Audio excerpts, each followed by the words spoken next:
What's up, everybody? Welcome to another episode of Super Gamer Boys. I'm your host and captain, Garrett Morlang, and here in the virtual studio with me is the one nerd dad, Zech Keenan. Heyo, I'm back. How's Took it a going? little hiatus. little break there. Yeah, it's been a weird few weeks. You mentioned earlier, like we have not all been together on a show in a long time. It's like we're playing podcast musical chairs. Yeah, there you go. There you go. Like a round robin tournament to see who wins, who makes it out the other side. 3 go in, 1 comes out. Garrett just does the podcast by himself. Just, well, cool. This is a Super Gamer Boy. Welcome. This is going to be real boring, so strap in because it's just me talking the news and no jokes from JJ, no smart stuff from Zech. So sorry. But yeah, well, how have you been doing? Dude, it's been busy, man. Work has been just crazy. Yeah. A lot of late nights, a lot of shenanigans. It's just been first the whole COVID thing. So I don't know if our listeners know, but I work for a major grocery retailer. And my job there is to do social media. I'm like their social media manager. And so a lot of my job is monitoring a lot of location pages and comments. And so in this case now with all the curfews and riots, and it's just been, oh my gosh, so many things. So many things. It's a lot of things changing everywhere all at once, and you have to keep track of all that. So yeah, that's crazy. Yeah, so that's been my life. I mean, I haven't really had a chance to actually play any games except for like some Beat Saber. And then I fired up Mafia 3 a few weeks ago. That was like a free game on PS Plus like a while back, right? Like I feel like I got that game for free. I never even installed it, I don't think, but yeah. We'll talk about it in What You Playing. I put enough hours in it in the past to kind of give it more of a solid critique, but we'll talk about that in the What You Playing. But yeah, man, been crazy times, living in crazy days. Yeah, no, I'm right there with you. Like work has been so, well, yeah, like I have like 2.5 jobs at the moment. It's like kind of crazy for me, and for me it's obviously for a different reason, but man, yeah, just working so many hours, like I just want to go home and nap and play video games. It's been so hard to find time to do any of that because it's like you get home and it's like, oh, I got a kid, okay, cool, I gotta take care of him. You have like what, 3 kids? It's like it just never ends. You know what's really sad? I probably shouldn't say this on a gaming podcast, but I have been so tired I don't even want to play games. Honestly, I'm in a similar boat. Yeah, I totally, sounds crazy. I know exactly what you mean by that, because even like I think Saturday I did have like a couple hours while What did you just say? Nep. I mixed the word. I can't even speak right. Shep napped for just a couple hours on Saturday, and I like sat in here in my office like looking at the screen. I fired up my PlayStation. I was just like, no. Nothing. I like bladed through a few screens. I'm like, no. I like turned on my Switch. I don't know about that. No. And then that's when we finally, I was like, it's $40. Like, I'm gonna get that Clubhouse Games thing on Switch. And Trudy and I played some games. I'll talk about that later and what you've been playing. But like, basically, my mind can only handle anything. Like, it can't have a story. There can't be anything like that makes you think at all. Like, I just want to be able to like play. You know, I think we were playing. We played some Moncala and played like blackjack. But like, I obviously wasn't super thinking hard. I'm just like, yeah, hit me, whatever. It's fake money. Bet out all the money. It's just like, hit me one more time. Yeah. So that's how my brain's been too. Just mush. But well, let's get into a little further in the show here. Oh yeah, by the way, JJ won't be joining us today. He had some other stuff come up. So yeah, hopefully everything is good on his end. But yeah, it's fine. We don't really need him. We can be funny without him. We can have fun and be cool and be a good video game podcast without him, I'm pretty sure. It'll just be a little tougher. You ever notice that Batman and JJ are never in the same room at the same time?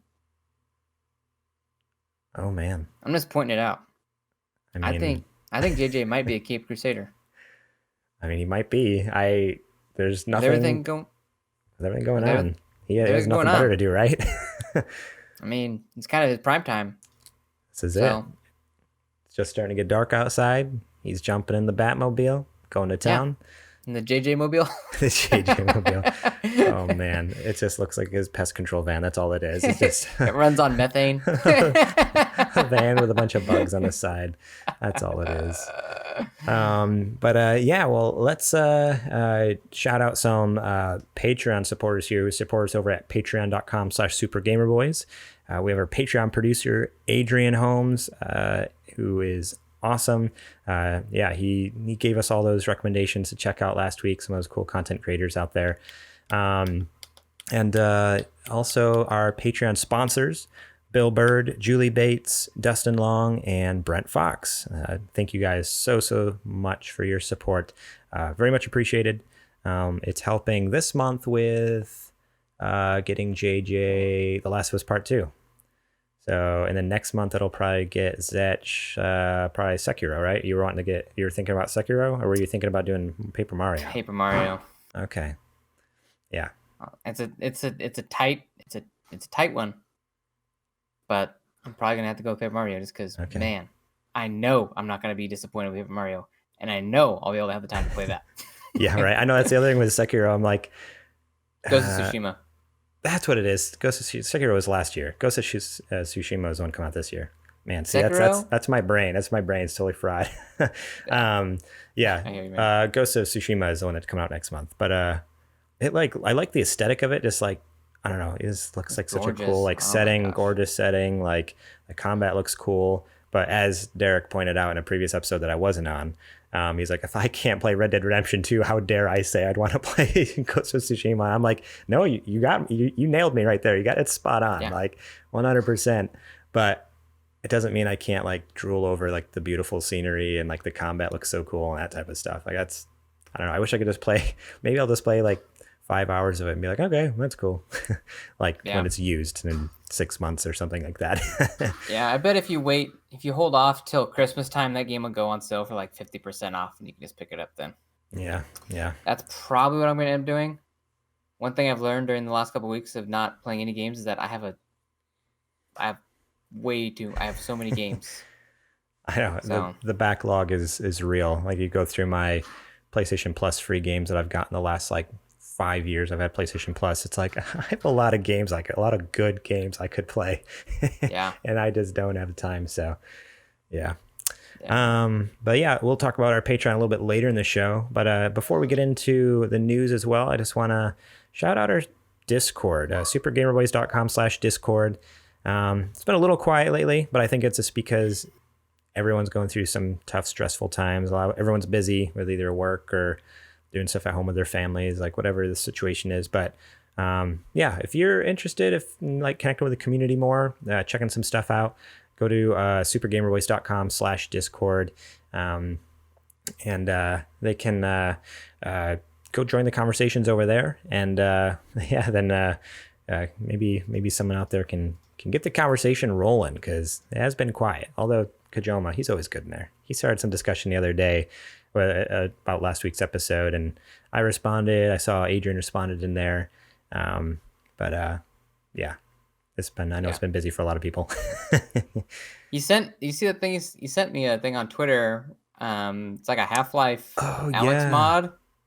I swear, if that thing comes out and actually measures up to what the original Silent Hill. So basically, the mod was that someone recreated Silent Hill PT in Half-Life Alex, like straight from the ground up. So if it actually ends up being like the actual PT, I'll probably have to get it, but I don't know if I'll finish it before trying to, I think I commented I was like, nope, too scary. Like this is like the immediate response, like, nope, not even gonna try it. Nope, I'm good. Well, and if I remember right, isn't there like no jump scares in the original PT? It just gets creepier and creepier and creepier. It gets creepier. No, there's a couple jump scares later on. It for a while it just keeps getting creepier and creepier and creepier. But if I remember right, there's like kind of 2 or 3 kind of moments where it's just like it really gets you. Yeah. Okay. Yeah. All I really know about is the YouTube short that I watched. Okay. Which was really creepy, but Yeah. That's all I know. But cool. I think it's time we get into the nerdy nudes. I'm not saying it. Let's do it. Let's get into them. Let's get into those nerdy news. Let's get into those nudes. So the first one on the docket here is it's something. It almost looked like a joke at first, honestly. When I first saw the tweet, I'm like, that can't be real, right? Like, this has to be made up. Not April Fools.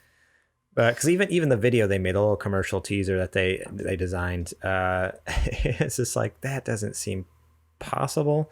But the story is Sega's Game Gear Micro is four $50 consoles with 4 games each. This is by Sam Byford over at The Verge. So Sega has now revealed full details of its just announced Game Gear Micro portable console, or should I say consoles. Turns out that the 4 color variants are different systems each, with 4 different games preloaded. No doubt in an attempt to drive collectors to buy them all, or because they're just completely greedy and money hungry over there. That's my editorializing. The black model comes with Sonic the Hedgehog, Puyo Puyo 2, Outrun, Royal Stone. The blue variant includes Sonic Chaos, Gunstar Heroes, Sylvan Tale, Baku Baku Animal.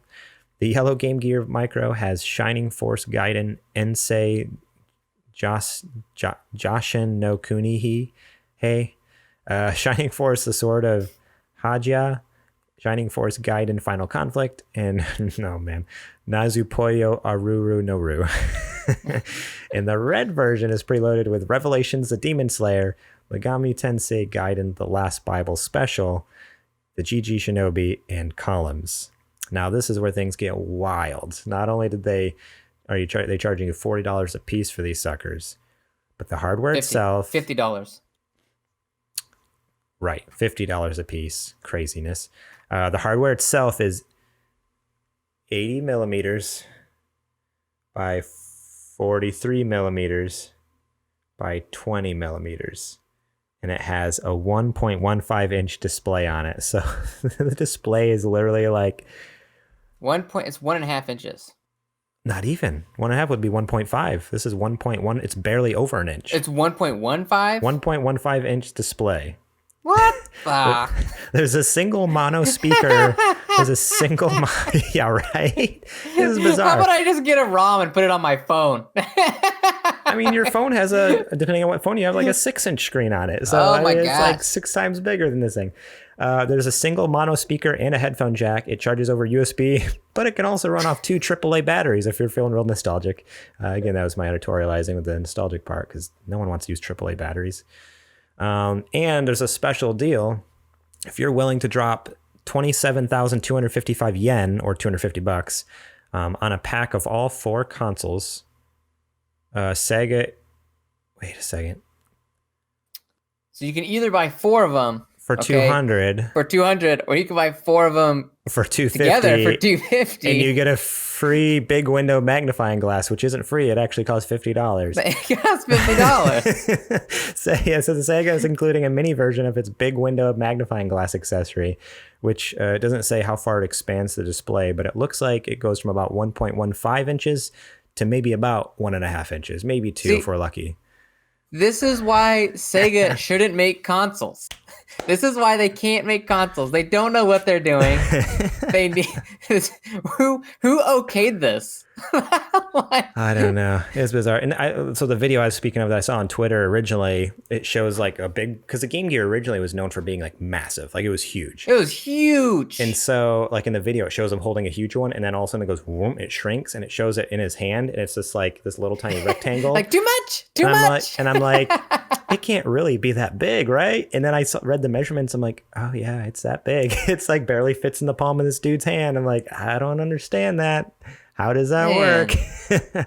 So that's what we're getting. If you're really interested, I guess. Doesn't say. Let's see here. Game Gear Micro consoles are available to pre-order now in Japan for 4,980 yen, $50 a piece, individually, and will ship on October 6th. No word yet on a Western release. So at this point, it's just in Japan. So it's just Japan. Right. But you know, like all those people, all the big Sega fans in America are going to be getting their hands on these things. If they ship on October 6th, probably take about a week and a half to get to the U.S. So if someone wants to get one for me for my birthday, birthday's the 16th, perfect. Cool. Is that what you really want, Garrett? Is that what you No, really I want? don't. I don't want any of this. Which color do you want? I don't even recognize any of the only game I recognize is Sonic the Hedgehog and Puyo Puyo 2. But the other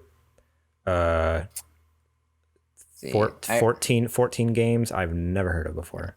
I recognize Sonic the Hedgehog. I don't recognize Sonic Chaos. I recognize Yeah, no, Puyo Puyo 2. Sonic Chaos, I have no idea. Gunstar Heroes. I recognize that one. That was a fun game. And then Shining Force. But that's it. See, but it makes sense why we wouldn't know a lot of these games if it's only releasing in Japan. Yeah. It doesn't make sense why they'd price it the way they did, but still. And why it's the size of like a business card. But man, yeah. So I honestly, if I had to get one, yeah, it'd probably be the black one just for the games. Although I like the color of the yellow and red one. Like I wish you could interchange the games with the colors, because it's like I like the yellow or red one. That's not the Sega way, Garrett. You can't have it your way. Yeah. You have to have it their way, in which case they screw you. Man, this is the most bizarre thing. Yeah, because my Sonic Sega experience, I don't have like a huge history with them either. Like growing up, we had a Sega Genesis, and yeah, that was it. We just had a Sega Genesis, and so I played like Sonic the Hedgehog 2. Or no, not Sonic the Hedgehog. It was Sonic. Was it Sonic the Hedgehog, or was it Sonic Adventures? I forget what it's called. There's the Adventures. Sonic... That's what it was. The Adventures of Sonic the Hedgehog 2, right? Is that what it's called on Sega Genesis? Sonic Adventure 2. Sega Genesis? No, Sega Genesis. You had Sonic the Hedgehog. That's all it was. Sonic the Hedgehog 2. Okay, so I had Sonic the second Hedgehog one, yeah. 3. Sonic and Knuckles. Okay, so yeah, we had Sonic 2, Sonic the Hedgehog 2, and like Altered Beast, and I remember having like, I think we had the Mortal Kombat on there because that was the one that was like gory. Had the blood in it. Yeah, because the Super Nintendo had the edited one. So if you there's a book I recommend every gamer read. It's called Console Wars. It's written by. I've not read it, but I've heard a lot about it. Yeah, it's written by Blake J. Harris. It's pretty thick, but it's like this. I got it on audiobook. It took me like 40 hours to finish it. Like that's how long the audiobook is. 645 pages. What? Yeah, it's big, but it's very comprehensive. 558. Why is there two different numbers of pages? Maybe one of them has like a bunch of other appendixes. I don't know. Yeah. But anyway, the point is that whole book covers Sega's rise and fall during the 90s. And it follows them starting at the Genesis, going head to head with Nintendo, beating Nintendo, and then finally their collapse with the Sega Saturn and the Dreamcast. And a phenomenal book. You will learn so much about that book. And I only bring that up right now because Mortal Kombat is what is responsible for starting the ESRB. Yeah. Like, there's a lot of back and forth about video game ratings for years. And then finally Mortal Kombat hit. And they were like, enough is enough. Either the government regulates it or you guys find a way to regulate it yourself. And so the ESRB was formed. Huh. That's pretty cool. Yeah, I'm looking on Amazon. You can get it for $13 on Kindle. $18 paperback. You can get an audio CD for all you people who have CD players still. I don't have one, but $6, $7, or audiobook is $45. Unless you have an Audible subscription, you can get it for free. Yeah, get an Audible subscription. It's like $20 if you get an Audible. Well, they have a free trial right now, Audible trial. So you get the book for free, you get the trial for free, and even after the trial ends, you can still listen to the book. So you can get it for free as long as you've never redeemed an Audible trial. So if you want a free book, go get Console Wars because it's normally like almost $50 on Audible. But the author also wrote a book called History of the Future, which is about the Oculus Rift, and it follows Palmer Luckey's like rise and fall too. You talk about a guy that got shafted, Palmer Luckey. That guy, basically, he was like the original guy who worked on the Oculus. Is that what it is? He was a 17-year-old kid, figured out how to do it, and then got hooked up with like John Carmack. Which, if you guys don't know who he is, he's the guy that created Doom, owner of id, and basically it follows kind of what he did, and then basically how his conservative beliefs ended up getting him blacklisted from basically everybody in Silicon Valley. It's a sad, tragic story. That's crazy. About a guy that truly didn't do anything wrong. Yeah. It's a good book. That Yeah. guy's an amazing author. Check it out. Both of them. History of the Future, Console Wars. Dude, that's cool. Yeah, I'm looking at History of the Future too. History of the Future, Oculus, Facebook, and the revolution that swept virtual reality. Also free with Audible. Obviously, I think you only get one free book, so choose wisely. Console Wars. Console Wars is. I loved them both, but Console Yeah. Wars was probably better. Sweet. Yeah. Let's get into the next news story here. Unless you had something else to add on There's Sega nothing Game else to Gear. add to that. Piece of little handheld consoles coming out. Go check it out if you're interested. The next one, new Halo project in the works at 343 Industries. This is written by Asher Madan over at Windows Central. Halo Infinite should launch in holiday 2020, but it looks like developer 343 Industries is planning another game in the popular franchise. Today, Twitter user Clobril noticed that the team was looking for a senior producer to lead a new project in the Halo universe. The post said 343 Industries is looking for a senior producer to work with our core services team to help develop a new project in the Halo universe. It's unclear what this project could be at the moment, but it doesn't seem like it's a sequel to Halo Infinite since it's not even out yet. It may be a spin-off or another title along those lines. So there's not much to the story other than new project on the way, which is cool. I mean, again, like Halo Infinite's not even out yet, so I know. Even though I haven't played a Halo in a long time, I'm super hyped for Halo Infinite just to even see what it is. But it's cool that they're at least already forward looking. Like, okay, what's the next thing? Let's get it out. Like, to get it out probably in the next 4 or 5 years. It could probably just be a mobile game. It'll probably just be a mobile game. You think? Yeah. That would suck so bad. That would be my assumption. You don't think it'll be like a spin-off type thing, like what when they did like Halo Wars or something? Like maybe it'll be like they just did that Gears Pop game.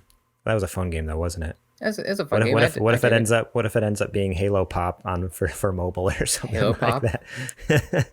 I'd play it. I mean, I don't know. Mobile games aren't bad games. Like if you do a good one. No, yeah, there's there's some good ones, but not really though. Most of my favorite mobile games are card games. Mm. Oh like yeah, 100%. Hearthstone or Eternal. You ever play Eternal card game? I haven't played Eternal. No, I've done. I've played Hearthstone though. It's the closest thing to Magic you'll ever get, and it's really fun. And they're always giving away tons of cards, so it's not like That's one thing I wish because they have Magic Arena on PC. And I wish they would like, and they've. I feel like I've mentioned or read in the FAQs that they were interested in bringing it to mobile. Yeah. But it's like, oh, when are you going to do it? It's been like they've already released. They're out of beta now on PC. It's full release. It's like, come on, now it's time. Bring it to phones. Bring it to phones. The same team that made Eternal Card Game also helped Wizards of the Coast build Magic Arena. So you'd think that they would just lean on Direwolf's. Direwolf's the name of the developer. Okay. They could totally. They have the expertise to know how to do it. So yeah, I mean, and there used to be a couple of years ago there was a Magic game on phones, but then they just shut down the servers. It was bad. It was not a good game. Was it bad? I don't know. I jumped in literally. Duels. Yeah, I think it was literally like. It was like within the week that it shut down because I literally downloaded it. Like they shut down the servers because I downloaded it, played a couple games, and I was like, okay, this is pretty fun. Like I could see, but I didn't get that far into it. Obviously, if I got farther, maybe I'd realize it was bad. But then like 3 days later, I went to jump back on, and I told my friend, download it, like check it out, come play with me. And it's like it wouldn't let him download it, and it wouldn't even let me in the game. Like it's like sorry, like it's spinning. I'm like, oh, that sucks. Like that okay, sucks. Sure enough, a little googling, it's like that got shut down, done deal. But yeah, with Halo project, anyways. Yeah, I know, right? Yeah, I don't know. Like, I'm curious because does it actually specify it's going to be a spin-off thing, or does it just say because it could just be the sequel? It says new project in the Halo universe. So okay, so it could be anything. That verbiage using Halo universe almost makes it seem like they're not necessarily looking for a mainline Halo title, though. Anything we can speculate as wildly as we want. Yeah. What would you want though? What would you actually want though? Like if you had the choice, if you could tell them like, hey, this is what you should do. If you were the senior producer, and they made a game, I don't know, depending on my budget, I'd make a mobile game. Would you make a mobile a Halo card game. I maybe it was good. You can make it like Gwent. Make it. That's what I was gonna say. Make it like Gwent or something. Oh man, Yeah, I that'd be was fun. thinking. I was thinking almost do like a Halo 3 ODST thing. Like I actually kind of enjoyed ODST. Like this little random like little ODST side was story. great. It was great. So what if they did like it'd be a sequel of Halo Infinite, obviously, but I don't know, like a point of view of a different Spartan unit or like a different unit of the military or something, story from a Yeah, different point of view. Like I don't know, it might be kind of cool to do that type of thing again because they haven't done anything like that since, right? I'd want to maybe make a Halo stealth game.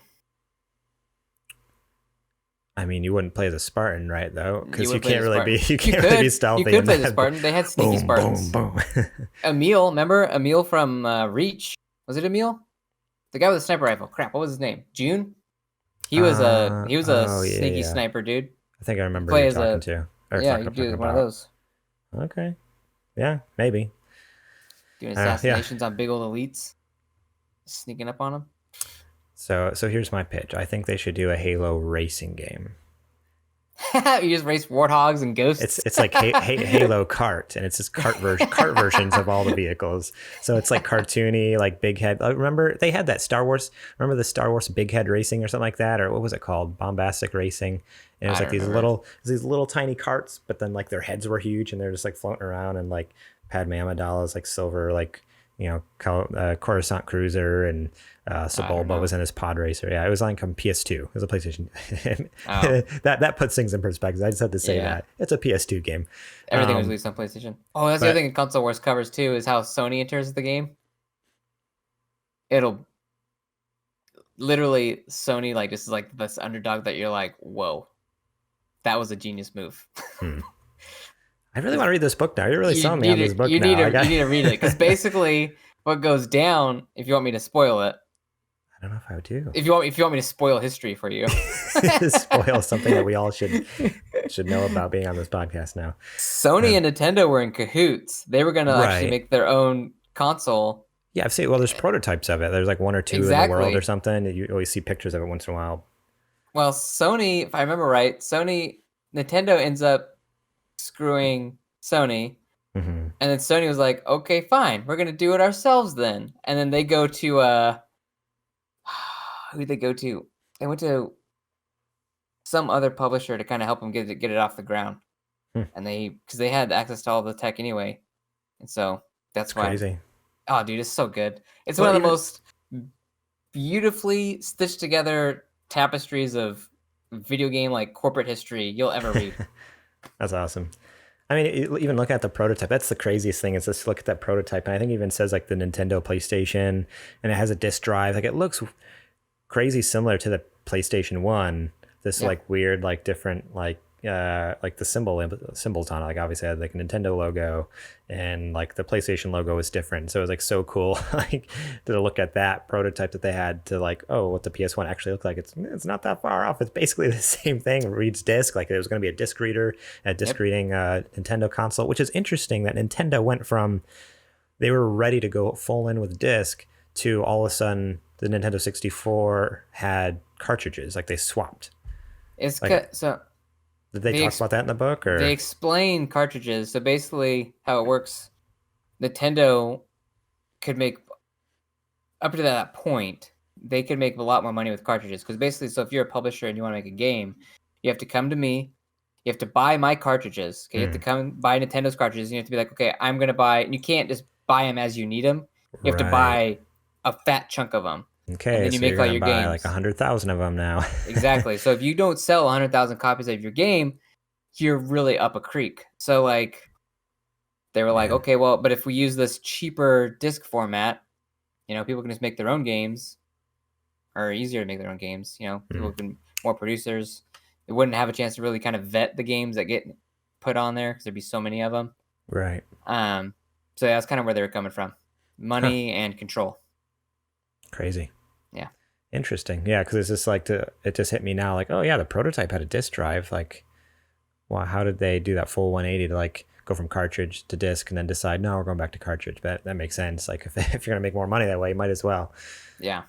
Especially if they were probably it was one of those things where at the launch of the PlayStation, like, yeah, watch this, hold my beer, they're gonna flop so bad, and then for the PlayStation to just like, just totally take off like it did.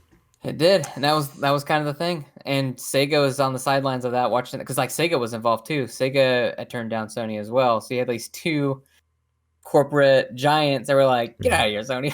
What are you doing? You don't know what you're doing. Come on, Get out of here! Really? Come on, really? Are you sure? Yeah. Really? You need to okay. Go you home. Go need play to with read your that kids' book. toys. You need to read that book. It's super good. Yeah, I really need to. I really want to now. So yeah. Should we just start like a video game history podcast? Maybe we should just cancel Super Gamer Boys and start a history podcast because this is really fun. That'd be fun. You should also read. There's another book I read called "The Big Book of Video Game History." That was pretty good too. That was more of a history book, where Console Wars it's a history book, but it's written from like almost like a third person perspective, where you actually have characters actually talking to each other, and it kind of like paints the scenes of what's going on, and then like as these characters are talking, he like kind of steps out and kind of like gives you like more of a big picture like narration of what's going on. He's like, at this time, Klaczynski was doing on. So it's like reading a documentary kind of thing. Yeah, exactly. So you just like interviews, zooms and out, conversations, and yeah. It's more like he kind of was like, okay, pause, and now let me explain some things to you. This is what's going on, and resume. And then the movie just keeps going. We have these characters talking to each other, and you're working things out. Huh. It's really well written. That's pretty cool. Yeah. So Halo Kart Racer coming to an Xbox Series X near you. Yeah, it'll be an Xbox Series X exclusive too. That's my guess. It's going to be Halo Kart, where you can race as like a little cartoony grunt, a little cartoony Spartan, a little cartoony. What are the big guys called? Why the heck can I think of them? Big tall alien dudes. No, Elites. There you go. Elites, Brutes, all of them. The whole fun team. The whole gang. They're all going to be friends. Yep. You heard it here first, folks. You heard it here first. Halo Kart. Let's get into the next part here. Next little news story. This actually was more, actually kind of surprised me. I mean, it did and it didn't. And we'll get into it. The Last of Us Part 2, the PlayStation boss says pre-orders weren't hurt by spoiler leak. The demand remains strong. This is by Jordan Oloman over at IGN.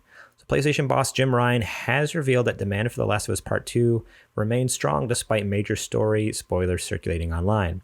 Specifically, the spoilers appear to have a limited effect on pre-orders, for the game. In an interview with CNET, Ryan acknowledged that the unfortunate situation, but mentioned that Sony has tallied more pre-orders in Europe for The Last of Us Part 2 than it did for Marvel's Spider-Man at the same point before its launch. Ryan went on to say that he hopes The Last of Us Part 2 will be a defining game for this generation, and added that while there haven't been any plans revealed for bringing the game to PS5, The Last of Us Part 2 will run on the new console without issue. That's a cool little piece of information. Like, we all knew there's going to be backwards compatibility with PS4 and PS5, but just even hearing it straight from the boss, like, oh no, it's going to run. And I imagine it'll run better, which will be cool. So for context, because I don't think we really even talked about it on the show, like maybe briefly mentioned it, but back in late April, major spoilers for the game circulated online, ruining some major moments of the game for fans waiting to play the hotly anticipated sequel. And they're still doing rounds, so please be careful out there. Not long to go until June 19th when the game launches worldwide on PS4. So I just thought this was interesting at first, because I'm like, okay, like, because you do see that. You see that all online, like, oh man, I had it spoiled for me. Well, I'm going to cancel my pre-order, either because they were bummed that it got spoiled, or because the way it got spoiled, they weren't happy with the story.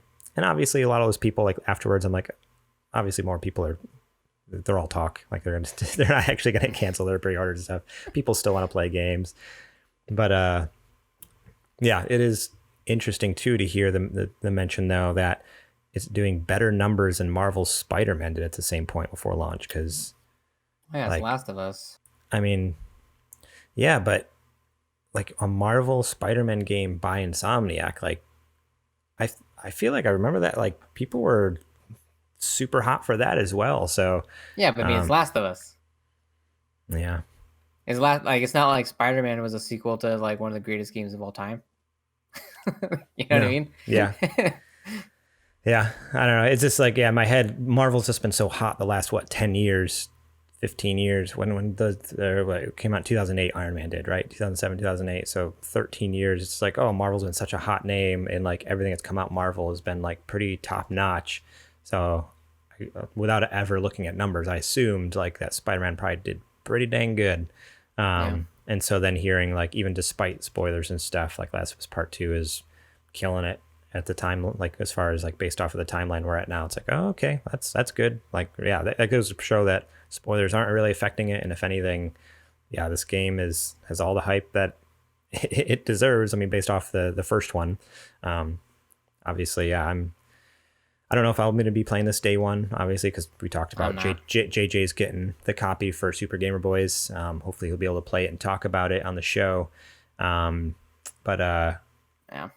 I mean, it's one of those things where I'm thinking about doing keep an eye on social media, because I'm thinking about doing like live streaming through the first Last of Us, because I haven't played it since 2013 or whenever it came out on PS3. You should. So I would love to play through it again, especially right before I play the new one. Like if I do end up, after JJ beats it, playing it in a month or two, then I'd like to remember where the last one ends, because that's the biggest thing. I told JJ, I'm like, I can hardly remember like how the thing ends. Like I have like brief glimpses of certain things. Like I remember this little snippet and this little bit, and like this with Ellie and this with Joel, but like I don't have like a complete picture in my head. So it's like I want to play through it. I want to get refreshed.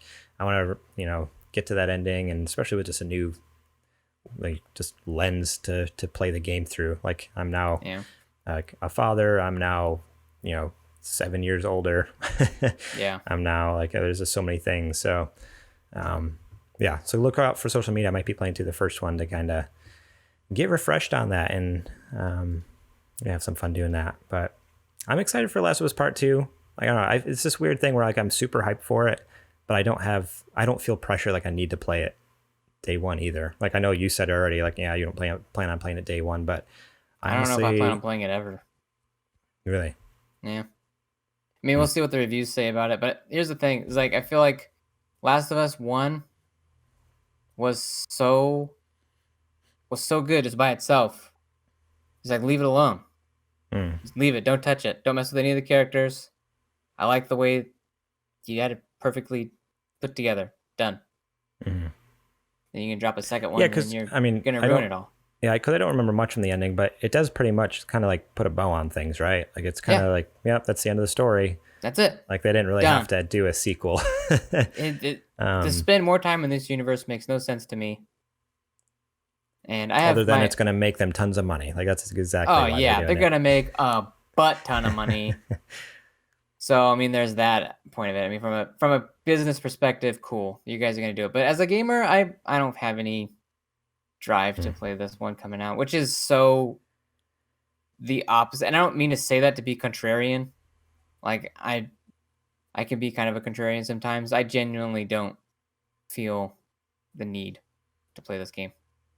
I mean, we'll find out what the reviews say and kind of like what my friends and stuff say about it. But I don't know. Yeah. For the most part, I'm kind of like, I got a lot of other great games that are kind of this type of style. Like I still have all the Uncharteds that I got to get through. I haven't played through any of the Uncharteds. Oh yeah, you need to do that. Yeah. Just purely based off gameplay though, like because last week they did the state of play where they showed off like 15 minutes of gameplay. So I didn't even know that. I didn't watch it. They actually it actually looked pretty cool. Like there is some cool stuff they're adding with like dogs can smell you and follow you and stuff like that.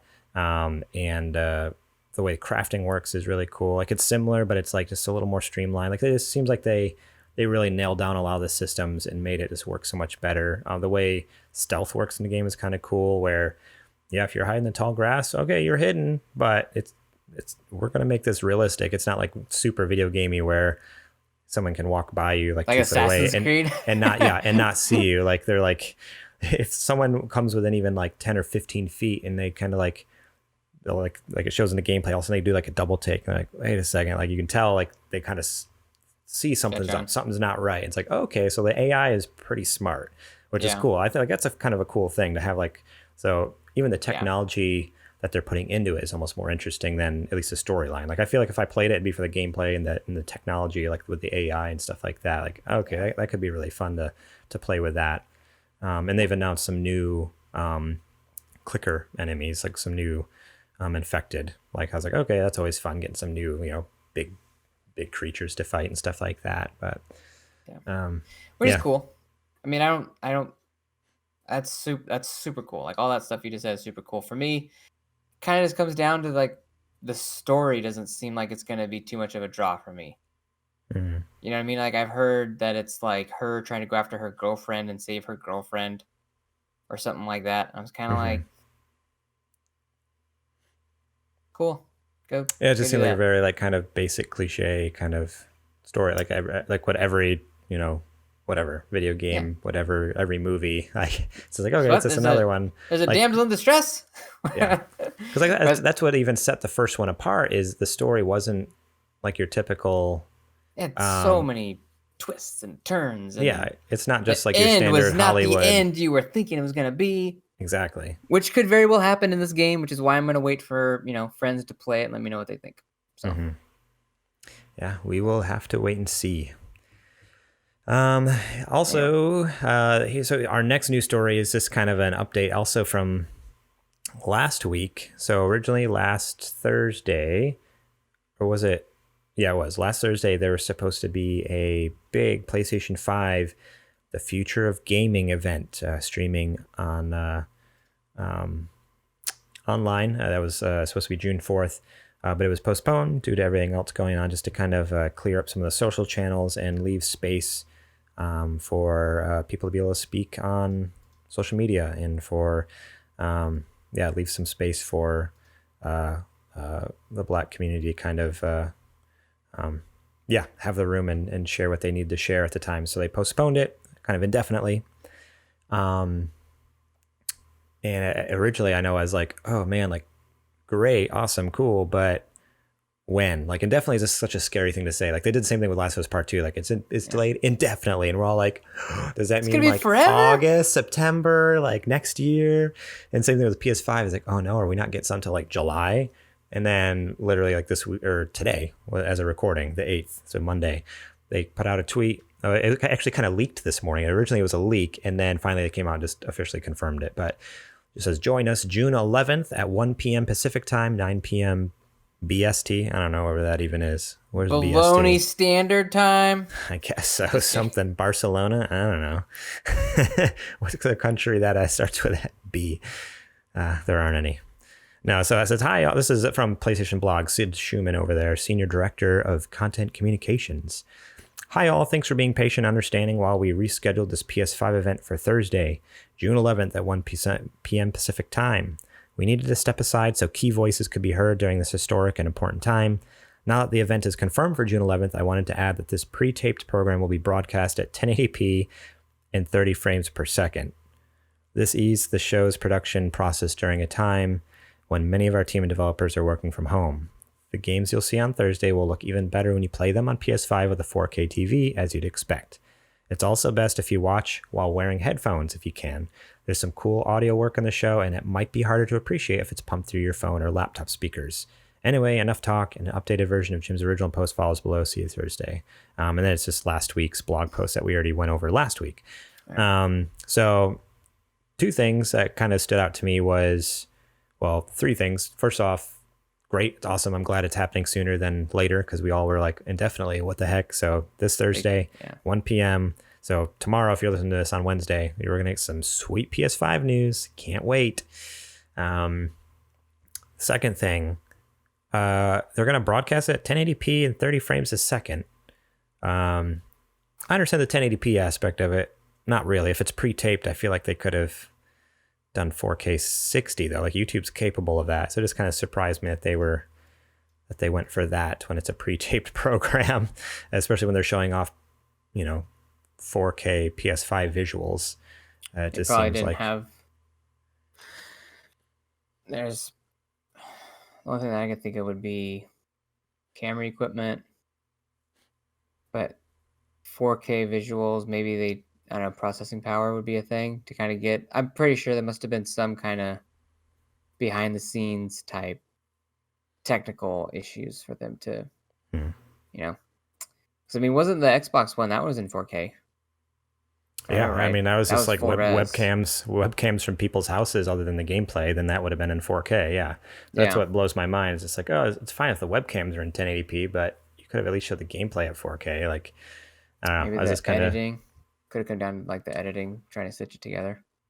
maybe, yeah. Either way, as just kind What of do I know? a little bit of a bummer because it's like, I don't know. Yeah, I want to see this in all its glory. I want to be able to like pipe YouTube to my TV on my Chromecast and see this in 4K. Like that would have been so cool, but have to make do with 1080. And the second thing was just a little part about wearing headphones because they have that was kind of a big thing. Like Mark Cerny, when he did his talk the GDC talk a couple months Yeah, ago, 3D audio. he was super all about that 3D audio and like taking pictures of your ears and getting special headphones that work for you and like all special audio setups and all this stuff.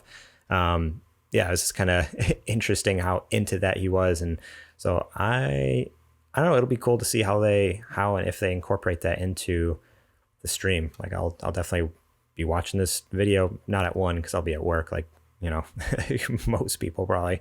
But that Yeah, night I'll come home, stick my headphones on, and check it out. And I don't know. I'm kind of curious if they're going to be able to simulate that 3D audio. Do they have the technology to do that? Like, is that even possible to simulate that over YouTube, or is that something that's just going to be?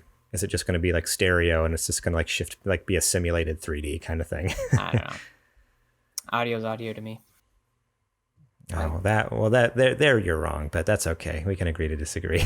I used to work with the guy. His name was Ed Bannon. He actually did all the sound for Who Framed Roger Rabbit. He did all the sound design for Back to the Future. Did the sound design for Lethal Weapon. So the guy knew his crap.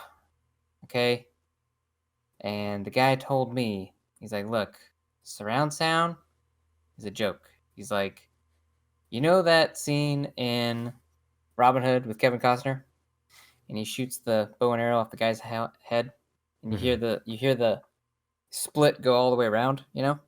Mhm. He's like, "I did that in stereo. You don't need surround sound to make the audio sound like it's around you." So ever since then, I was like, wow, rest his soul. He passed away. He was like 75, but good guy. Hmm.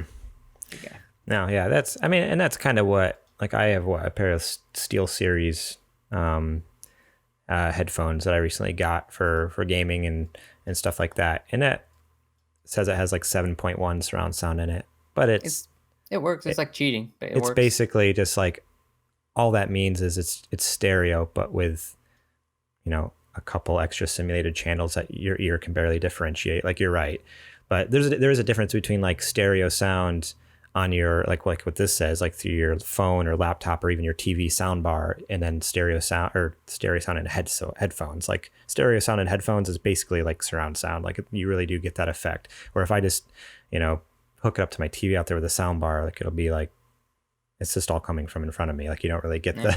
the left and right even hardly. Like you can barely even get left and right. It's just like in front of me. Yeah. So I don't know. I'll be interested to see how and where they use that in the conference there. Now, is there any games? I think I asked JD this last week, but is there any games that you think they might talk about, or that you have any wish for them to talk about, like a sequel to something, or Horizon Zero Dawn 2 would be hmm. cool. And then I also want a sequel to The Order 1886. I heard someone else talking about that. So that's another game I don't think I've played. I know I haven't played it. You I can want beat to it in like say 4 hours. that's what I've heard. Yeah, it's a quick game, and I want to say was it like I think it was like a PS Plus game, like for free, like a few years back, and I might have claimed it. And I might need to go back and play it because I've heard a lot of people say it's not as bad as like maybe people gave a lot of hate when it first came out, and what people have kind of come around the last 7 years. Like, no, it's not that bad. Yeah. It's definitely not like what really shines in that game is like the world building. Like Mhm. that is one of the coolest worlds you'll ever like run around in. Like just like from this crazy like steampunk aesthetic to this Knights of the Round Table type lineage. And then of course the enemies and who you're fighting and stuff like that. It's pretty cool. In the end, is what makes me want to see a sequel, because it ends Hmm. with a pretty incredible twist where you're just like, now what? It's Yeah. like one of those. So it's Huh. like, That's cool. um, but yeah, I mean, like as far as like the gameplay and stuff, and it's definitely subpar. Like it's not the best, but it's still playable. Yeah. All the guns and everything feel kind of the same, and um, the the mechanics of it, like it's that third person, like so many other games do it way better. Hmm. But it's definitely worth. I mean, if you can find it, if you already have it, just That's what I need to check. I feel like yeah, it was a PlayStation Plus game. I don't remember. It might have been something where it was a month I didn't have the subscription or something. But yeah, it's always on sale though for like $5, it's got $7. Like it's it always on does. sale because people Yeah, didn't review well. So I think that's how I got it. I got it for like $5. I was like, $5? okay, Yeah, I'll take it for $5. yeah, deal. Yeah, Take it. I'll take it three. does it does have some male genitalia fully exposed in it, That is another thing I've heard about the game, and but yeah. So I mean, warning out there, I guess. Sensitivity warning for people out there and women, they have women in it and too. women. Yeah, Okay, but okay. I just heard about the male genitalia. I didn't realize I had both genders going on there. But yeah, no, I've heard that's what I've heard is like the story like is really cool. The world is really cool and has a cool twist at the end. So might have to check it out the next time there's a flash sale. There's always a flash sale on PlayStation 2, like every couple weeks. Flash yeah, sale. It's like, wait, these games were just on sale a couple weeks ago. Like you made it sound like they were the sale's going away forever, never gonna see it again. Here it is, like yeah. 2 weeks later. It's called marketing, It's bro. great. I mean, it's great because I never have to worry about paying full price for that game that I know eventually I'll play. But Yeah, cool, cool. no, but yeah. What about you? Any games you're looking forward to? Um, for me, I am interested in probably Horizon 2, even though I haven't beat the first one. What I've played the first one, I played quite a bit of the first one. I've really enjoyed it. I still need to beat it. Um, Obviously, like that's on my list for like before the PS5 comes out. Before I'm allowed to buy a PS5, I'm going to beat the first one because I really think there will be the sequel pretty early At on, PS5 launch, Live sequel. it's going to be Like, a launch title.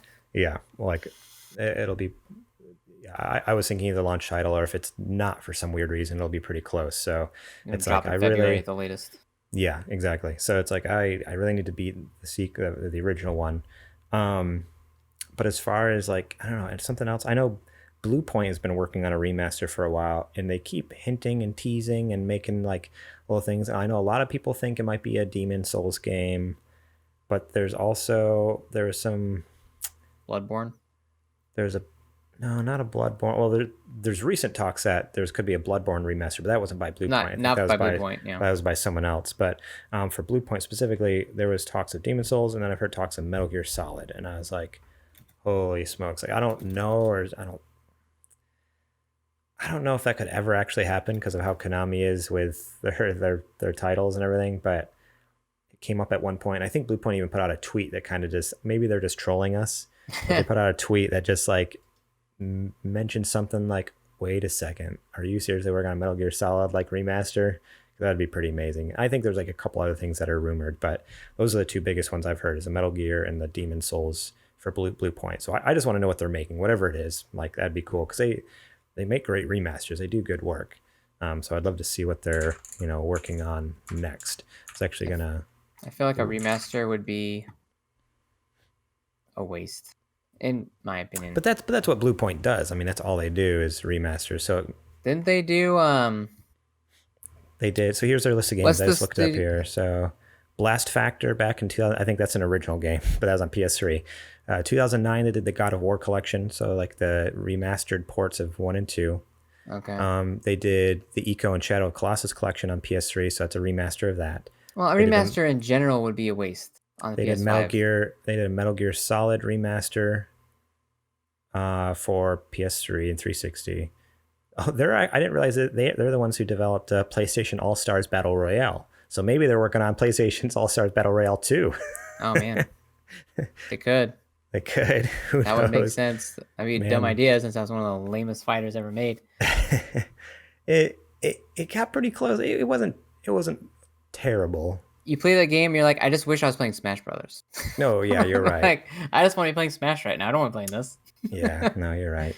They did a remaster of Flower. They did a port of Titanfall.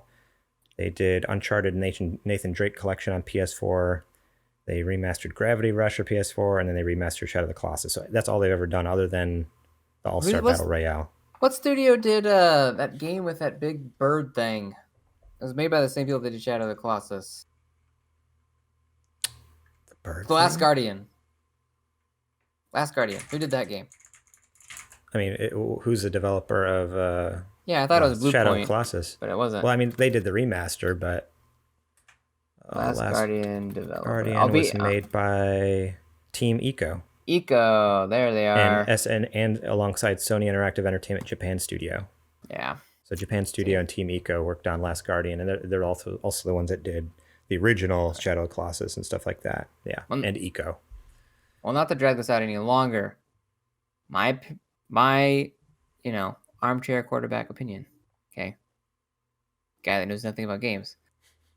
Why spend all this money on a super nice console if one of your launch titles is just going to be a remake of an old game?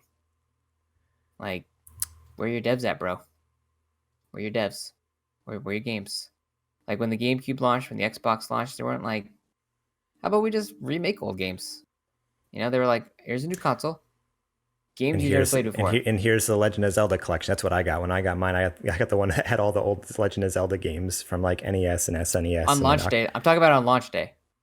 Oh, okay. Yeah, I didn't get one at launch. It was like a year later, and it was like this Legend of Zelda bundle I got. I was able to get, it was the only time in my life I remember feeling super spoiled for Christmas. I was able to get GameCube, and I got like every single game that launched with it that year. And you know what? Which is what? None of them were remakes. 2 games? No. It was Star Wars Rogue Squadron 2, Pikmin, Luigi's Mansion, okay. Madden 2002. What other games were on it? I had like 5 games or 6 games, 7. But I had all of them, and it was awesome. But like, if they did a remake to like what they did with, I don't know, like, because they can, Metal Gear Solid being a PS1 game, like if they completely revamped it, like not just remade it, but even just like did an update, like what they've done with like the Resident Evil games or something like that. Like that would be awesome. Like that would be really cool. Like the PS5 quality remake just of Metal Gear Solid. It? Yeah. Yeah, or even just like take the same story. Final Fantasy 7 remake style. Exactly, but like with Metal Gear Solid, or like I don't know what they do with Demon Souls. Like I don't know if they would actually totally reboot it, but this. Does anyone even want to play that game? I don't. I mean, I'm not good at those Souls type games, the Soulsborne games. So I'm not interested in it because I'm a bad gamer. But I'm just kidding. I know there's a big fan base out there for people that actually like the games. Yeah, they're a bunch of weirdos. No, but that makes sense. That's actually a really valid point. Like if they're actually going to rebuild a game from like the ground up, then yeah, that makes so much more sense. But it's like if you're just going to like, I mean, that's what they did for Shadow of the Colossus. They rebuilt it from the ground up. Like they made every asset in the Last of the Colossus from the ground up because all the original files were MIA. So they're just like, okay, here we go. That game is still boring. No, it didn't make it any better, but it just looks prettier. I literally downloaded that game. I was like, I don't like this game, but my kids will probably enjoy watching me fight big bosses. And I'm playing it, and I'm like, man, I couldn't even do it. I couldn't even do it for the kids. I couldn't get. I'm like, I got through like 2 bosses. I'm like, this is so boring. You climb up. You hit him in a certain spot. You fall down. You gotta work your way back up again. You run out of stamina. You fall down. It's not fun. If that's your bag, go have fun with it. That's why they make different games for other people to enjoy. Everybody gets a chance to enjoy something. So for me, didn't like it, but yeah, whatever. It's getting late. Cool. I'm derailing, so I'm sorry. Shut up. No worries. No, you're good. We will move on then to the part of the show where we talk about our Patreon.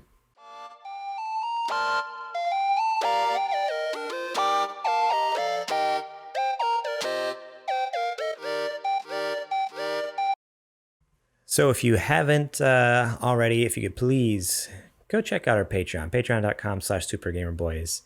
You can head over there and support us. We have just $1 a month. You can support us over there, and you get the episodes early and ad free. And if you support us at $5, you can get the show notes for the show before they go up, so you can actually contribute. Leave your little comments, little thoughts on there. Actually, later in the show, when we get to this question, one of our listeners did write in, which is kind of cool.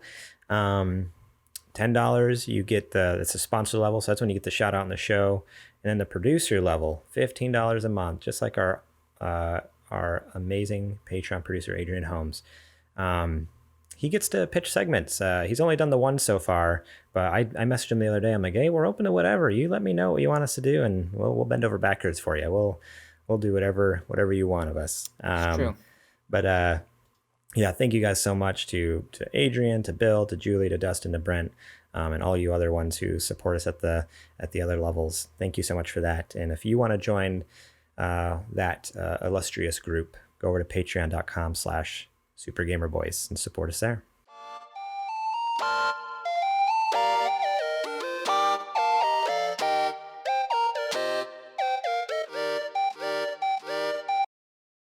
Alrighty, now for some new releases. There wasn't a ton of stuff, just a couple. So Clubhouse Games 51 Worldwide Classics came out on Switch on June 5th, and The Outer Worlds, the port from the PS4 and PC and PS4 version, or Xbox One, came out on Switch on June 5th. So it's now on Switch. I've heard really bad things about it. Not getting great reviews, but it's like this huge, Obsidian open world game, and they tried to stick it on the Switch. And I mean, they did it with The Witcher, but they spent a long time on that port, I'm sure, where this seemed like The Outer Worlds only just came out on the other consoles last fall, so it's only been a few months. So I feel like maybe it was a little rushed. Maybe if they had more time, they could done a little better, but I'll probably just patch the crap out of it later. Oh, 100%. I mean, they're still patching The Witcher 2 on Switch all the time with stuff. But now's the time of the show where we talk about what you've been playing. So you mentioned that you weren't playing much, but you can go ahead and go first and say what you want about your games here that you mentioned earlier in the show. All right, so I'm still playing a lot of Beat Saber, and I'm getting really, really good. I finally beat Overkill on Expert Plus. Holy cow. If you guys want to, you should just Google it. Google that song, and you can see how hard that song is. It took me like a solid month of practice to be able to beat that song. And so now I'm working on Ghost by Camellia. So look that one up. And there's a tough songs to beat, man. Tough songs to beat. But it's been super fun because my wife and I are just like challenging each other back and forth, so we can both play it at the same level. So it's literally like, hey, I just beat your score on high hopes, and a little friendly competition there. It's pretty wild. It's pretty fun. Pretty fun. Heated competition maybe then. Yeah, like it gets lots of that. Literally, I haven't played. I think we looked it up. I think I've spent like 50 or 60 hours playing Beat Saber now at this point. Jeez. It's a lot. That's awesome. Yeah. So, but it's pretty good practice. I still let my kids play it. Isaac's getting pretty good at it. He can play it on hard. Oh, nice. That's awesome. That's my he'll be 7 this month actually. He'll be 7. But he's probably better at Beat Saber than I am. I've never played it before, so of course he's better at me. But that's crazy on hard. His thing is that so my dad can play it on hard. So Isaac and my dad can still play it on hard, but my dad will get higher scores because his arms are longer. So you get more points the longer your swings are, So since Isaac's arms are shorter, he can't get the full range of motion to really kind of get that higher score. So like anytime you hit a block, if you just tap the block, you'll get 70 points or whatever. But if you can actually like a full swing on the block, you can get like 115 points. So then the more blocks you hit consecutively, the higher your multiplier is. So you want to make sure that you make every single one of those blocks count to make your multiplier higher so you can get higher scores. And then if you don't miss any blocks, you get really high ranks. So dang. Like me and Amanda, we both got a rank S on one of the Imagine Dragon songs. and she has a higher score on it than I do because she was able to get, longer swings than I was. So she's good. She's really good, but she can't awesome. beat Overkill like I can. But yeah. So look it up. It's pretty fun. Overkill, Beat Saber. That's on Yeah, Google. I'll look that up. Yeah. And then Mafia 3. Okay, so I actually fired this back up when they announced that they were going to do the remasters versions of these. Oh yeah, yeah. And I bought the Which those look stinking beautiful.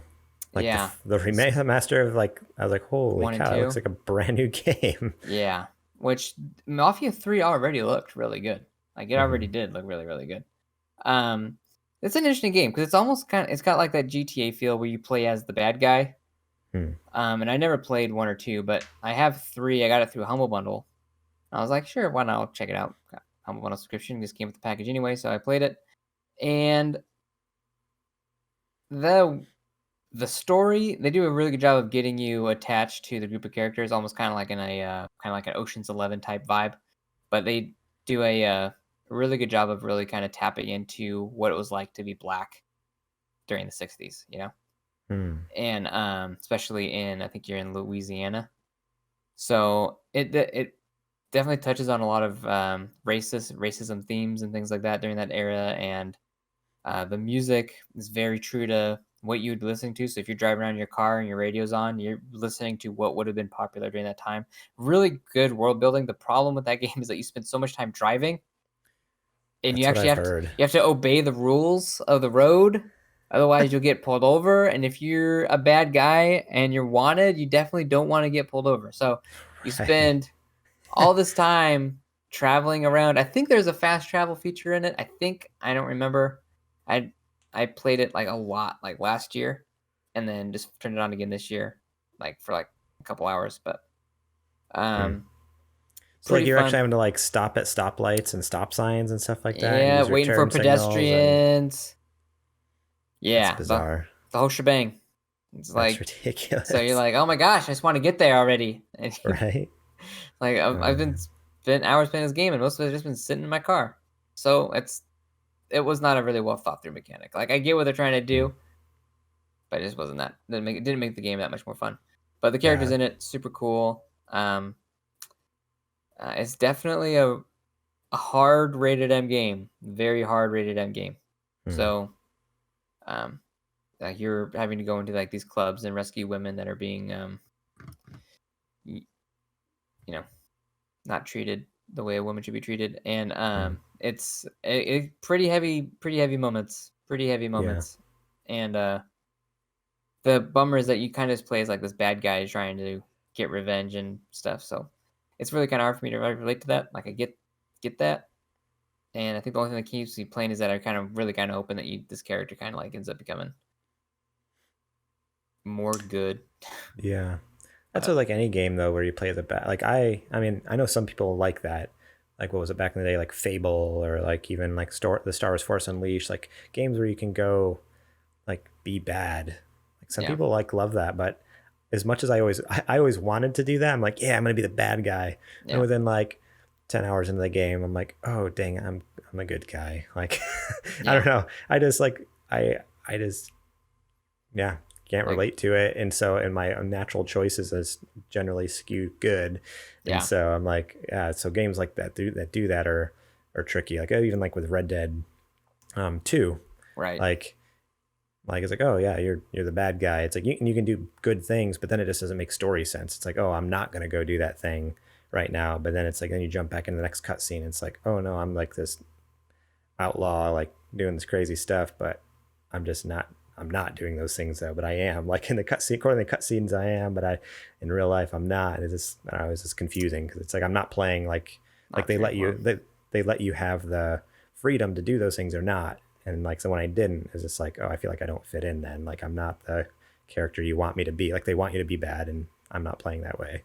Yeah, And so, yeah, I get that. It's kind of a weird thing to relate, kind of get into a game if that's how you play games. I guess if you don't play games to relate to the character, then or understand the character, then you know maybe you can get by playing it and enjoying it. But yeah, I see yeah, where you're coming from. Like for me, it's like oh yeah, like how am I supposed to understand where he's coming from, or even like, yeah, relate to him in any way if it's like I don't feel these things at all. Like I don't know.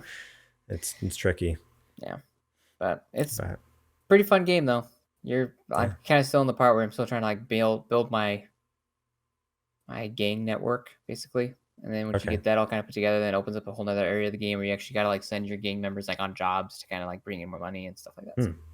it's pretty cool. Like that's like Yeah. your type of thing. The storyline, the cutscenes, acting, holy crap, the acting in that game is super good too. Hmm. So definitely Yeah. worth checking out if you're planning on picking up the remasters. Cool. Might be Are a they great. included? Is it included in the remaster or no? This the No. version that I have. The version that I have is the definitive edition. So this isn't the remastered version. So if I pick up the remaster, I Okay. came close to getting the remastered version on Xbox One X because I kind of want to see what that game would look like on there. I'm kind of hoping Hmm. it plays like I'm playing it on PC with a controller and it feels kind of clunky. So I'm hoping that if I play it on like Okay. a on actual console, Maybe a it'll little feel a little bit smoother. smoother. But Hmm. I also don't want to start over again because I spent a lot of hours trying to get to this point already. A lot of hours driving around. Yeah, exactly. Yeah, So, man. but yeah, that's what I've been playing. Cool. I also have not played much. I mean, I've played a few games, but not much of them. So I have Animal Crossing on here. Basically, the last couple weeks, I think I even mentioned it last week too. The way I play Animal Crossing now is I jump on Sunday morning, I buy a bunch of turnips, and then I sell in the week, and that's it. Like I don't do anything else in the game because I don't have time to play video games. But I'm just like, well, I guess this is a way I can amass money. Like I'll just stockpile money until I have time. Then when I jump back in, I'll be a billionaire and I can just buy everything and Buy finish the everything. game up. But so yeah, I did it. I think last week I talked about it. I made like a few $100,000 this last like, and then let's see, last Sunday I bought 250,000 worth of bell or turnips, and I was able to. My profits on my island were dropping. Like it started out at like 70, and then it was like 60, 50. I'm like, oh no, it just kept dropping, Oh dropping, my gosh. dropping. So finally, I'm like, screw it. I just went on Twitter and just did hashtag stock market and found the first person I could find who was open up their island up to the public. And someone's like, hey, I have 457 bells per turnip, like no tips required, come on by, use my island. So I like right away I was like, can I join? They're like, yeah, sure. I went from, I invested what, 250,000 to, and I came out with $1.3 million. I'm like, that's a pretty good return there. That's a pretty Dang. good return. um but yeah, so that was pretty sweet. But then like yesterday morning, Sunday, I totally just lost track of time. I was like playing with my son and doing Sunday morning, just eating breakfast, doing my thing. And I was like, oh no, I totally forgot about the turnips. It's like 12:09. And like I was just getting I was getting my son up to the table for lunch at that point, and I'm like, oh no. And Trudy's like, what? What's wrong? And I'm like, I've missed the stock market. She's like, what? She knows what it is. She plays Animal Crossing. She's like, what? What? I'm like, the stock market. She's like, oh no. Like she felt so bad. She's like, I'm so sorry. She's because she had asked me to do a couple things, and then like I was playing with Shep, like so she could get stuff done, and she's like, I'm so sorry. I'm like, no, it's fine. It's just a game. But at the same time, like I was genuinely disappointed because I was just like, imagine if I bought $1.3 million worth of turnips and then resold those for 400. Like, Yeah, oh man, you'd that would have be been insane. But killing it. oh well, that didn't happen this week. So that's my sad Animal Crossing story. I'm turnipless. Uh, the Messenger, I have played a little bit more of that. I'm up to, what boss am I up to? Uh, the lady. Oh shoot, now I'm forgetting which boss I'm at. Um, is it the one in the mushroom forest one? I don't know. I only got to like the second level. Oh, you haven't beat it? I thought you had beaten it. No Oh, way. I I, misunderstood. For some reason, I feel don't like have I time to talked with play you. games. Well, this game came out like 2 years ago, so I thought maybe I you had know. played it previously. But Yeah, I just picked it um, up. okay, I think I'm like I'm a good chunk into it, but it's just one of those games where, like I mentioned earlier, I just don't have the brain power to play something too crazy, and Yeah. the story isn't too like in depth in this game, which is good. But even that, even the mechanics, like I'm realizing more and more like I'm just a bad gamer. Like I'm really bad at video games. And so I'll play for like 20 minutes and I get frustrated and stuck. I'm like, God dang it. Okay, turn it off. And like that night, maybe like, and I'll play in the afternoon. Then that night I go back, play Yeah. for another like 20 minutes and then I get stuck again. I'm like, I beat the part that I got stuck on before. I'm like, oh, good, awesome. Yeah, I'm so good at games. And I get to another point where I'm stuck. I'm like, dang it, come on, really? Are you playing it on Um, PC?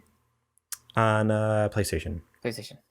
Yeah, I have it on PC. I realized after I bought it on PlayStation because it was on sale, and then I was going through my was it my Epic Game Store, or I think I got it for free through Twitch actually, because Twitch gives you free games. Yeah. And I think I got it. I think I actually own it in two different places on PC. So I have two copies on PC and one copy on PS4. And I was like, I guess I didn't have to buy it on PlayStation, but I do enjoy the controls on there. Like I don't like hooking controllers up to my computer. Like it always feels a little spongy, a little squishy. Like it's never like super. I haven't played it. I don't think I've ever played a game that felt like super fluid with a controller on PC. I see. Um, I use I have a Xbox controller, and I went and bought one of those like little USB Xbox dongles. mhm. Totally fine. Huh. Like Okay. no See, issues. I'm using a DualShock, but See, that's why you're using a PlayStation controller on a Windows PC. Steam recognizes a DualShock now. Like Yeah, you it plug it recognizes that in, it's like, it works. But if you look at the outline of what controller, it's an and Xbox Xbox Game controller. Pass. Xbox Game Pass recognize when I plug in a PlayStation controller, it came up with like X circle square. Like on my on I was playing. What was I playing the other day? Something on Game Pass, and actually showed like PlayStation button mappings. I was surprised through That's Xbox cool. Game Pass on PC. Yeah, like it showed the X circle, square, triangle, that type of thing. See, So it because recognized even Game Microsoft Pass wants to be recognizes it. But Microsoft wants to be friends with everybody. Sony, on the other hand, doesn't. yeah, well, Like if you look who extended their hand to do a cross-platform, they're like, "Hey, Sony, what do you think about doing cross-platform play?" And they're like, "Smack, get out of here. We're Sony. We do what we want." I'm like, "Okay." yeah. When they turned to Nintendo, And I get Nintendo. What you want to do? Nintendo's like, "Yeah, let's do. Come on, you got nothing better to do over here. yeah, let's rock and roll. Let's make history." Hey, Sony, you want it? No? Okay, Sony just lets us know. I got you. But yeah, so the Messenger, I'm really enjoying it, and the biggest thing is the soundtrack, man. It's a The other dope day soundtrack. I was driving around with Shep in the car with me, and Trudy was home. Trudy was somewhere else. I was with Shep there driving around. I turned that on in the car. He's like, "Oh, Daddy, I like this song." Like, he's like, like this music, like the music. And he's like, very basic speaking. He's still like what 2 years old or whatever. But he's like, favorite song is like, yeah, that's right. You like the good stuff. So yeah, it was really funny. Shep was absolutely eating up that Messenger soundtrack. So go check it out. It's on Cool. Spotify. It's good stuff. It's good. The last game I played was Clubhouse Games. That's the one that just came out on the 5th. Over the weekend, I was just like, I'm so brain dead. Like I can't focus on anything else. I just want to play the most basic game I possibly can. And I just want to play something with Trudy. I guess just play something that's fun, co-op party game. So it's $40 on the eShop. So not bad, especially when you get 51 games. It's like less than $1 per game or whatever. And it has, I mean, I can just bring up a list here real quick, but it has, I mean, we played Mancala. Oh shoot, why can't I, let me just Google it real quick here. We were playing, like I said, Blackjack. Has like a bunch of card games like Solitaire. It does have Texas Hold'em. It has Connect Four, dominoes, chess, golf. So that's the other thing. It has like some of those Wii Sports games. Like it has bowling, it has golf. It's not quite the same because it's obviously like it's not the same type of motion sensor that the Wii had. But like we played bowling the other day. I'm like, oh, this is pretty fun. Like it's pretty similar to Wii Bowling on your Switch. Yeah, bowling, golf, air hockey, shooting gallery, spider solitaire. It has pool. It has fishing, battle tanks, darts, checkers, a Yahtzee, like this huge like swath of classic board games, classic card games, fun like Wii style sports games and mini games for like $40, and you can have up to 4 players playing. So I don't know, it is a pretty good deal for a fun like couch co-op party game. That's pretty cool. And yeah, so we like played quite a few rounds of Yahtzee and then like Mancala the other day, because when we were dating, we were super into Mancala. Like we just love that game. I don't know why. And so I was like, oh, we haven't played this since we were like dating, like before we were married. So we were totally just playing a few rounds of that. It That's was cool. pretty cool. It's like one of those weird things. Like I'm playing this. How lame am I that I'm playing a board game on my TV? But I don't know. Pretty lame. But it was still fun. Yeah. It has it has slot cars. That was kind of cool. You actually like use your little Wiimote and like hit the trigger to run your slot car on the track, and you don't want to go too fast because it'll fly off the That's track and cool. everything. And That's and cool. if you have multiple switches that have the game, so obviously you have to have friends, which I don't have. Yeah. But you can link up to 4 switches and make your slot car track with the switches. So like you put them together and then draw your track out, and it actually goes from screen to screen to screen, like around, and like That you can is really cool. make your own track on for the slot cars. I'm like, okay, I just need to That's find super cool. three more friends with switches, which I don't think I have. But and then yeah, we can do some slot car races. But yeah, it's a fun one. Check it out. Like for $40, and yeah, it's just such a fun like party game. Like I'm excited to have people over when we can have people over again, you know, Yeah. and just play some cool Hate to party break it games to like you, that. Garrett. You can have people over now, okay? No, it's true. We had another couple over the other night actually. I Oh, get what did you? you can have up to like you can have up to like 10 or 12 people or something. Isn't that the rule? Well, I you can have up forget. to 100, but you have to protest them. Right, as long as we're protesting and you can have up to 100. Yeah. Um, So just invite people over to your house, be upset and about, I don't know, something, and then you can have. I mean, I know you want to have 100 people at your house. not really actually. I'm fine with just two. Actually, I'm just fine with two. That's fine. But yeah, so I'm excited to have some people over and eventually and play some fun party games. Party games are just cool. I wish they made more of them. Like Super Mario Party could have been so much Oh bigger on the man, Switch, and they just like I miss you. dropped it. No DLC, no nothing. Yeah, that's like that game is like primed for DLC. Right? New Yeah, they could have come out with so boards, many new new boards and all mini sorts of stuff, new games. characters. I wonder if there's like Uh, I wonder if there's not a lot of people buy it. And that's why. Maybe, 'Cause which is sad because it was a good game. Did you Mario get it Party, or no? no, Mario Party 2 and Mario Party 4 best that in this whole series. Okay, We yeah, had 5, we had 6, we had 3. We didn't have 1, hmm. but Yeah, I bought. Oh, that's maybe I'm part of the problem. I didn't actually buy Super Mario Party on Switch. My cousin bought it, and then he had logged into my Switch and downloaded it on there. So we were game sharing with Super Mario Party. But I loved it, and it was one of those things where I was like, "Oh, as soon as they drop DLC, I'll buy it." Because that way, because that's probably the only way you can get DLC is if you own it. Like you can't really game share and get the DLC. And then they never dropped any DLC. I'm like, well, I guess I was part of the problem, but at the same time, if they would have dropped DLC, I would have bought it. Like I would yeah, have like I would give have me done a something, sale. even given me a teaser. They could have like said they were doing DLC and then never done it, and I still would have been fine and happy. But Yeah. yeah, it was just a bummer not to get any extras on that. Yeah. Cool. Let's do this question of the show real quick. We were supposed to do it last week and we put it off, so I think we can do this quick. We don't have to go too in depth. It's a pretty Yeah. simple question. Easy peasy. But DHL125 on our Discord channel, thank you so much. I believe that's Dustin, if I remember correctly. Dustin Long, one of our Patreon sponsors. If you guys could have any game from any time remade by a developer of your choice, what would it be? And what would you like to see done differently with that game? I had to pick any game. Any game, and you could have any developer. I'm gonna try to pick a couple. Okay. Pick a couple games. So I would like to see.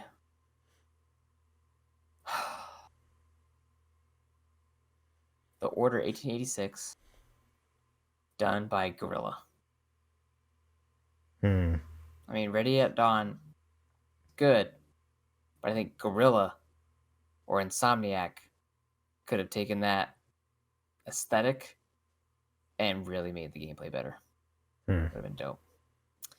Yeah. And I'd like to see. You know what I'd like to see? I'd like to see Shining Force. Sorry, I know Okay. mentioning games we already mentioned on the show, but I would like to see Shining Force 1 Okay. redone by Nintendo, the same team that did Fire Emblem. I forgot which team that was, because Okay. they're essentially the same game, but Fire Emblem is so good, Yeah.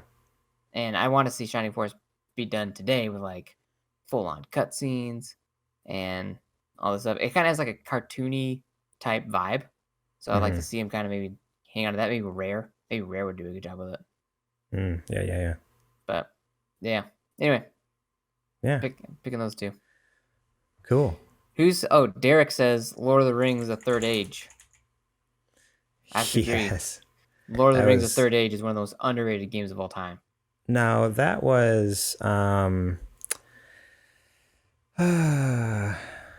was the one that was like an RPG style. Like it almost like had the turn-based combat, right? Yep. And I think you play as a ranger. Yes. I do remember that game. Yeah, I actually really enjoyed that game. I feel like I never beat it. I mean, I was like a dumb kid when it came out. When did that come out? It was like came out on GameCube, or at least I remember it mostly in Nintendo Power Magazine. The Third Age. Yeah, I remember that box art. Yes. Lord of the Rings: The Third Age. I think I got it on PS2. Yeah, it came out on PS2 and Game Boy Advance. Game Boy Advance version was that good. Came out in 2004. But yeah, I remember playing it because, like I've mentioned before on the show, like I was always a huge fan of the idea of Final Fantasy, but just like never had got my hands on a copy to actually play it. And so like when the first time I got this, I was just like, oh, it's Final Fantasy, but Lord of the Rings. This is so cool. Like I was like so into it. Like as a kid, like, 2004, I'm 11 years old. I'm just like, this is so cool. Like Lord of the Rings, my favorite movies, and it's Final Fantasy, which is like this game that I think is really cool, but I've never played. 2004, I was like a junior in high school. Yeah, well, I'm not an old man. Like you and JJ there.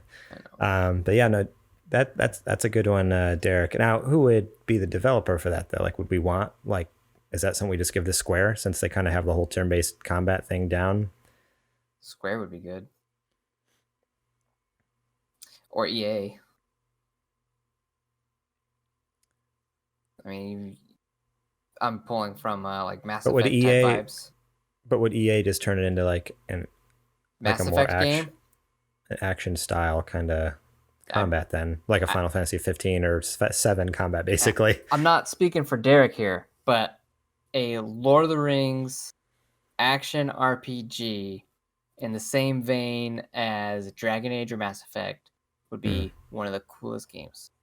It means you can be like you could pick any guy you want, and you can either go, fight for men, or you can fight for the Dark Lord at the end of it.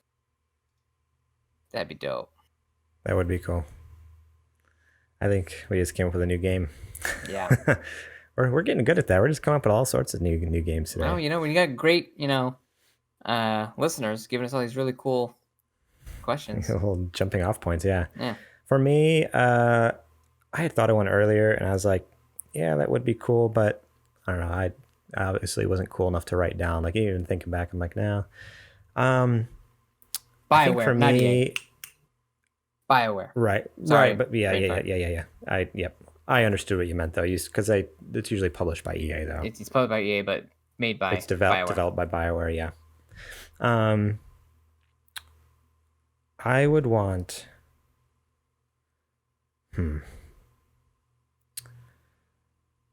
For me, I don't know. I wish the older Spider-Man games, honestly, could be remade by Insomniac. Now that like Insomniac kind of nailed what they did, take some of the stories and characters from those old ones, and that's what I want. And essentially, that's what we're all hoping for with a sequel to Spider-Man, PS4.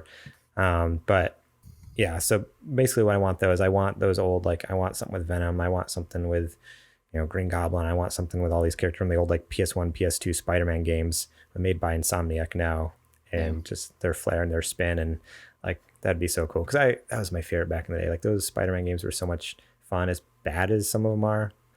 Like they're difficult to go back and play now, but they were just so much fun. So yeah, to give those games, or at least those characters, to Insomniac now to like implement into like whatever Spider-Man 2 or any subsequent sequels here turn into, I'd be stoked for that. Like I want to see a wider range of villains now, and because like the villains in Spider-Man were cool, but it was like Kingpin, and Wow, why did I just totally blank? I even beat this game. See, that's why I don't beat games, because I don't remember them anyways. What's the point of beating them if I never remember the story anyways? I also don't realize I don't want to really spoil some things. So there's some cool stuff in there though. And I just wish we could see more of those like fun, zany, comic booky villains in there now and then in some of the next ones. Remember back when one of the, what Spider-Man game was it that came out? And it came out around the same time as the Tony Hawk game, and you could play as Spider-Man and Tony Hawk Pro Skater. I think it was on PS1. You could play as Spider-Man and Tony Hawk Pro Skater 2 or something like that, because there was like some Spider-Man game that came out on PS1, and they were both made by Neversoft. I don't remember. I remember that you can play as Darth Maul in like Tony Hawk 2. Let's see. Yeah, so it was actually just called Spider-Man in 2000 on PlayStation 1. And yeah, so it was made by Activision and Neversoft. And so because of that, Neversoft is the same developer that made Tony Hawk Pro Skater. I think it was Tony Hawk Pro Skater 2. You could unlock them. You could unlock them in game, or I always just use cheat codes. You do a certain button combination, and then you had Spider-Man. It's like, this is so cool. I'm skateboarding as Spider-Man. Yep. Cool. Well, thank you guys so much for listening again this week. We so appreciate you guys listening each and every week, watching our videos. Thank you so much for I've been watching the downloads. The downloads have been great. We just have such a loyal fan base sticking with us even through everything. And then looking at like YouTube videos from last week. Thanks for all the thumbs up and views over there too. Because during this time, I know that people are busy, people are distracted, some people are working, some people aren't. This is kind of still crazy with everything going on in the world today, the protest with COVID, with everything else. So thanks for taking some time out of your day to come listen to our podcast. And if you can spare just another minute or two, if you wouldn't mind going over to iTunes and reviewing us over there, giving us a rating, that would be fantastic. That'd be very much appreciated. Remember, you can check us out at patreon.com/supergamerboys. If you want to support us, just $1 a month, you can get stuff ad-free and early. And then supergamerboys.com/store, you can get some merch over there. We got some cool mugs, we got t-shirts, we got phone cases, we got whatever you want, stickers. We're just complete sellouts and totally selling our. No, it's not true. I made every piece of that merch, so you enjoy it because I worked hard on it. During the week, you can find us at supergamerboys.com, at supergamerboys on Twitter and Instagram, facebook.com/supergamerboys. I am on Twitter at gmorlang, and Zech is over on Instagram at Zech Keenan and at nerd_dads. Yeah, check him out. I haven't posted in a while, so. Yeah, understandably so. Yeah. You also check me out. You can check me out on TikTok at NerdDadZech. For all you TikTokers out there.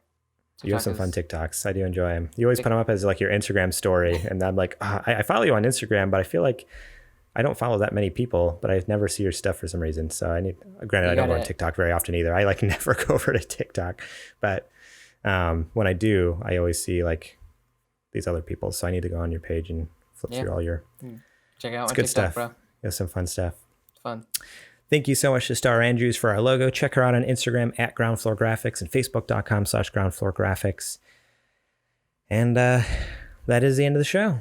So thank you so much, Zech, for joining us. It's been a while since I've done a show with you because you were off last week, the week before we took off. And then the week before that, I was in San Diego, or no. So, I had all my crazy stuff going on in my life. So yeah, it was good to do a show with you. Good to see you. And thank you guys all for listening. We will catch you all. A flippity flop.